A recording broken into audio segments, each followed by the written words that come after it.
윤석열 정부의 의대 정원 2,000명 증원 정책 심층 분석. 1. 정책 추진 배경과 목적. 한국 의료체계의 구조적 문제로 의사 인력 부족과 분포 불균형이 꾸준히 지적되어 왔습니다. 인구 고령화로 의료 수요는 급증하는 반면 의사 수는 충분하지 않다는 것이 정책 추진의 핵심 배경이었습니다. 실제로 우리나라 인구 1000명당 의사 수는 2.6명으로 OECD 국가 중 최저 수준이라는 통계가 있었습니다. 이는 선진국 평균 약 3-4명보다 현저히 낮은 수치로 초고령 사회 진입에 대비한 의료 인력 확충의 필요성이 꾸준히 제기됐습니다. 또한 지역 간 의료 격차와 필수 의료 분야 인력 부족도 정책 추진의 중요한 이유였습니다. 수도권과 대도시로 의료진이 쏠리고 소아과응급 의료 등 필수 분야 기피 현상이 심화되면서 지방과 취약 분야의 의료 공백이 현실화되고 있었습니다. 예컨대 이른바 응급실 뺑뺑이로 불리는 응급환자 이송 지연 문제, 3분, 진료, 소아과 오플런 현상 등은 의사 인력이 절대적으로 부족하고 일부 분야에 몰려있다는 현실을 드러냈습니다. 정부는 이러한 문제들을 해결하기 위해 의사수 증원을 필수적인 정책으로 인식하였고 의대 정원을 늘려 지역 의료 붕괴를 막고 초고령 사회에 대비하겠다는 목적을 내세웠습니다. 윤석열 정부 출범 이전부터 의대 정원 문제는 잠재된 현안이었습니다.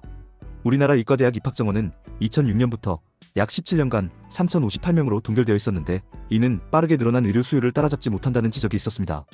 2020년 문재인 정부 시절 한 차례 의대 정원 확대 시도가 있었으나 의료계 반발로 무산된 바 있었고 이후 향후 논의를 약속한 구사의정합의로 일시 봉합된 상태였습니다. 윤석열 정부는 출범 후 이 문제를 제논의 테이블에 올려 의사 부족 문제를 근본적으로 해결하겠다는 의지를 보였으며 의사가 늘어난다고 의사들 수입이 줄어들 일은 없다. 2,000명 증원은 최소한의 규모라는 대통령 발언을 통해 강한 추진 의지를 천명했습니다. 요컨대 고령화 사회 대비, 지역 필수 의료 인력 확충, OECD 대비 낮은 의사 수 개선 등이 2,000명 증원 정책의 명분이자 목적이었습니다. 2. 정책 추진 과정.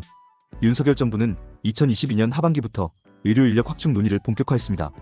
2023년 1월에는 보건복지부와 대한의사협회 KMA가 참여하는 의료연합협의체가 구성되어 필수 의료 강화 및 지역 의료 개선 방안을 논의하기 시작했습니다. 이 협의체는 의사수 증원을 포함해 의료계 현안을 대화로 풀겠다는 취지였으며 약 1년간 총 28차례 회의가 열렸습니다.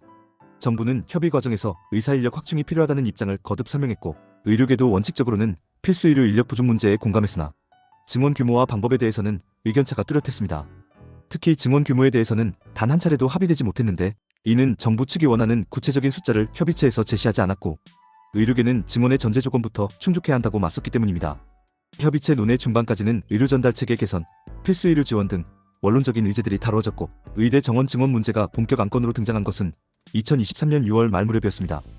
6월 27일 조규용 복지부 장관이 의대 정원 문제를 정부위원회에서 논의 시작하겠다고 발언하자 의료계는 구사합의 위반이라고 반발했고 이에 복지부는 협의체에서 충실히 논의하겠다면서도 다른 이해관계자의 의견 수렴도 필요하다고 언급했습니다.